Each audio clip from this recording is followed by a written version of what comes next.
Tofa, shugaban kasar Amurka Donald Trump ya ki amincewa da bukatar shugaban kasar Najeriya Alhaji Bola Ahmed Tinubu ta ganawa ta fuska da fuska kasar ta Amurka.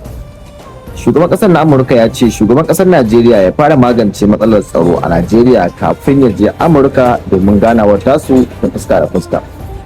Wato idan muku manta ba, shugaban kasar na Najeriya ya buƙaci da su gana da shugaban kasar na Amurka ne a can fadarsa ta White House da take kasar ta Amurka.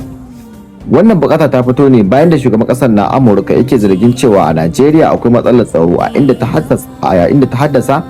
musulmai suke yi wa kiristoci kisan kiyashi ko kuma kisan kare dangi. Wanda biyo bayan haka ne shugaban kasar na Najeriya wato Alhaji Bola Ahmed Tinubu ya misalta wannan zargi, a inda kuma ya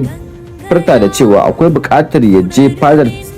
fadar White House domin su samu ganawa da shugaban kasar na Amurka domin warware duka matsalar da take faruwa a Najeriya, wanda yanzu haka dai amma sai dai kai shugaban kasar na Amurka yayi facali da wannan bukata ta shugaban kasar Najeriya wato Alhaji Bola Ahmed Tinubu. To wannan shine ne ra'ayin